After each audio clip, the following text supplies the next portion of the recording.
कहा, कोई भी हम कई कानून है, हर कानून में 2 साल 5 साल के बाद, कभी 2 महीने 2-3 महीने के बाद सुधार करते ही करते हैं। हम कोई स्टैटिक अवस्था में जीने वाले लोग थोड़े हैं जी। जब अच्छे सुझाव आते हैं तो अच्छे सुधार भी आते हैं, और सरकार भी अच्छे सुझावों को, और सिर्फ हमारी नहीं, हर सरकार ने अच्छे सुझावों को स्वीकार किया। यही तो लोकतंत्र की परंपरा है। और इसलिए अच्छा करने के लिए अच्छे सुझावों के साथ, अच्छे सुधारों की तैयारी के साथ हम सबको आगे बढ़ना चाहिए। मैं आप सबको निमंत्रण देता हूं, आइए हम देश को आगे ले जाने के लिए, कृषि क्षेत्र की समस्याओं का समाधान करने के लिए आंदोलनकारियों को समझाते हुए हमने देश को आगे ले जाना होगा। हो सकता है कि शायद आज नहीं तो कल जो भी यहाँ होगा, किसी न किसी को ये काम करना ही पड़ेगा। आज मैंने किया है, गालियाँ मेरे खाते में जाने दो, लेकिन इस अच्छा करने में आप जुड़ जाओ। बुरा हो मेरे खाते में, अच्छा हो आपके खाते में, आओ मिलकर के चले।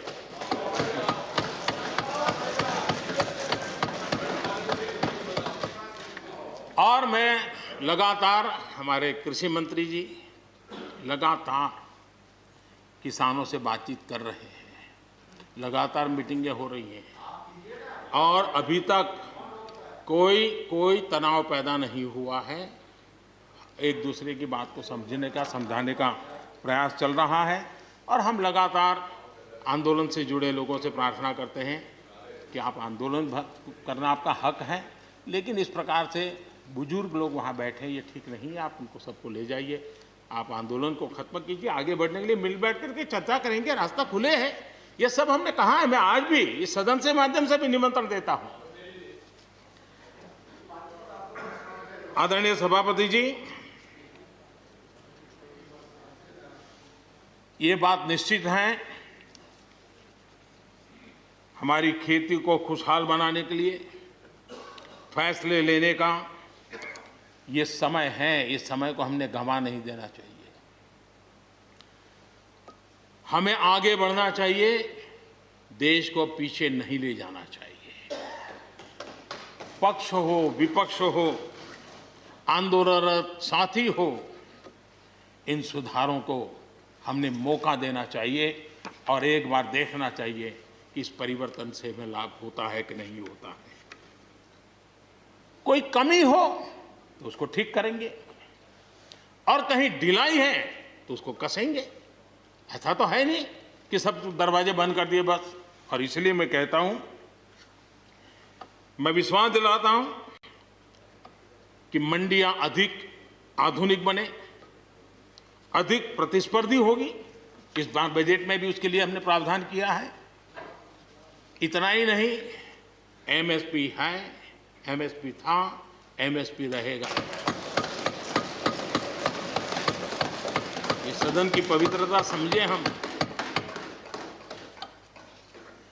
जिन 80 करोड़ से अधिक लोगों को सस्ते में राशन दिया जाता है, वो भी कंटिन्यू रहेगा।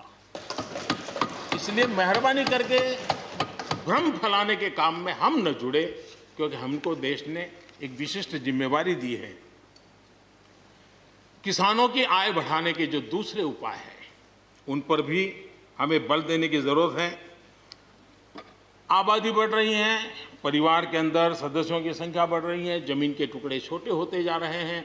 ऐसी स्थिति में हमें कुछ न कुछ ऐसा करना ही होगा ताकि किसानी पर बोझ कम हो और हमारे किसान के परिवार के लोग भी रोजी रोटी कमाने के लिए, उनके लिए हम और अवसर उपलब्ध करा सकें। इनकी तकलीफों को दूर करने के लिए हमने काम करना होगा। और मैं मानता हूं कि हम अगर देर कर देंगे, हम अगर अपने ही राजनीतिक समीकरणों में फंसे रहेंगे, तो हम किसानों को अंधकार की तरफ धकेल देंगे। कृपा करके हमें उज्जवल, किसानों के उज्जवल भविष्य के लिए इससे बचना चाहिए। मैं सबसे प्रार्थना करता हूं, हमें इस बात की चिंता करनी होगी।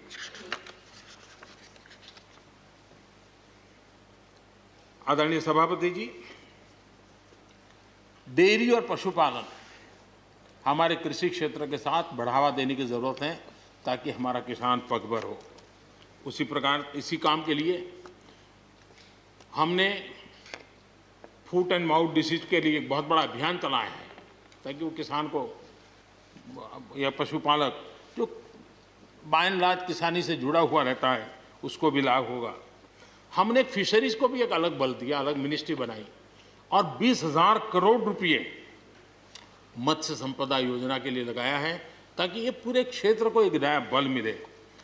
स्वीट रिवॉल्यूशन, भारत में बहुत संभावनाएं हैं और इसलिए भारत ने किसान, उसके लिए बहुत जमीन की जरूरत नहीं है, अपने ही खेत के कोने में वो कर दें तो भी साल में 40,000, 50,000, लाख रुपया, 2 लाख रुपया कमा लेगा वो। और इसलिए हम स्वीट रिवॉल्यूशन, शहद के लिए, हनी के लिए, उसी प्रकार से बी वैक्स, दुनिया में बी वैक्स की मांग है, भारत बी वैक्स एक्सपोर्ट कर सकता है। हमने उसके लिए एक माहौल बना और किसान के खेत में ही छोटे किसान होगा तो एक कोने में वो एक नई कमाई कर सकता है। हमने इसको जोड़ना होगा और मधुमक्खी पालन के लिए कोई सैकड़ों एकड़ जमीन की जरूरत नहीं है, वो आराम से अपने यहाँ कर सकता है। सोलर पंप, सोलर हम कहते हैं अन्नदाता ऊर्जादाता बने, उसके खेत में ही वो अपनी सोलार सिस्टम से ऊर्जा भी पैदा करे, सोलार पंप चलाए, अपनी पानी की आवश्यकता को पूरी करे, उसके खर्च को, बोझ को बंद करे और फसल एक लेता है तो 2 ले, 2 लेता है तो 3 ले, क्रॉप पैटर्न में बदल करना है तो बदल कर सके, उसकी दिशा में हम जा सकते हैं। और एक बात है, भारत की ताकत ऐसी समस्याओं के समाधान करने की और नए रास्ते खोजने की रही है, आगे भी खुलेंगे। लेकिन कुछ लोग हैं जो भारत अस्थिर रहे, अशांत रहे, इसे लगातार कोशिशें कर रहे हैं। हमें इन लोगों को जानना होगा। हम ये न भूलें कि पंजाब के साथ क्या हुआ। जब बंटवारा हुआ सबसे ज्यादा भुगतना पड़ा पंजाब को। जब 84 के दंगे हुए सबसे ज्यादा आंसू बहे पंजाब के, सबसे ज्यादा दर्दनाक घटनाओं का शिकार होना पड़ा पंजाब को। जो जम्मू कश्मीर में हुआ, निर्दोषों को मौत के घाट उतार दिया गया।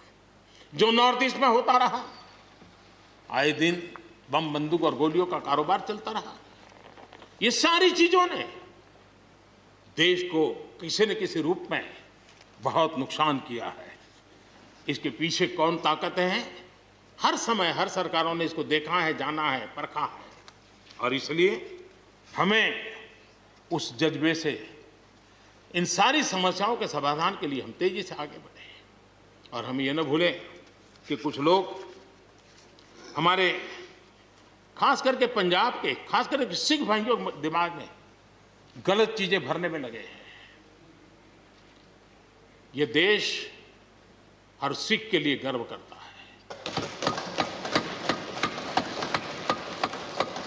देश के लिए क्या कुछ नहीं किया इन्होंने,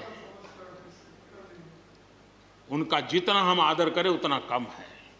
गुरुओं की महान परंपरा को, और मेरा भाग्य रहा है मुझे पंजाब की रोटी खाने का अवसर मिला है। मैं जिंदगी में बहुत महत्वपूर्ण वर्ष पंजाब में बिताए हैं, इसलिए मुझे मालूम है।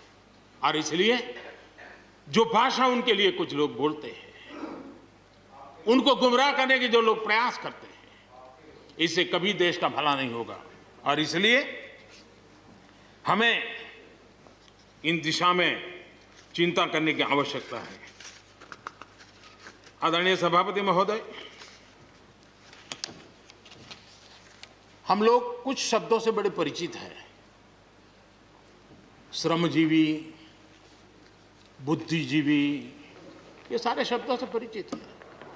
लेकिन मैं देख रहा हूं कि पिछले कुछ समय से इस देश में एक नई जमात पैदा हुई है, एक नई बिरादरी सामने आई है, और वो है आंदोलनजीवी। ये जमात आप देखोगे, वकीलों का आंदोलन है वो ना वहां नजर आएंगे, स्टूडेंट का आंदोलन है वो वहां नजर आएंगे, मजदूर का आंदोलन है वो वहां नजर आएंगे, कभी पर्दे के पीछे, कभी पर्दे के आगे। एक पूरी टोली है जी जो आंदोलनजीवी है। वो आंदोलन के बिना जी नहीं सकते हैं और आंदोलन से जीने के लिए रास्ते खोजते रहते हैं। हमें ऐसे लोगों को पहचानना होगा कि को जो सब जगह पे पहुंच करके और बड़ा आइडियोलॉजिकल स्टैंड दे देते हैं, गुमराह कर देते हैं, नए नए तरीके बता देते हैं।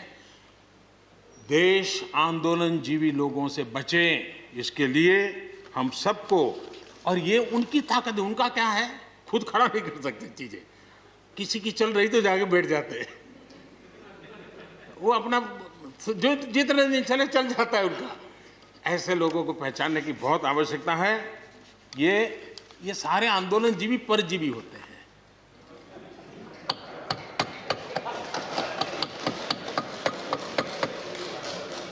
और यहां पर सब लोगों को मेरी बात से आनंद इसलिए होगा कि आप जहां जहां सरकारें चलाते होंगे, आपको भी ऐसे परजीवी आंदोलनजीवियों का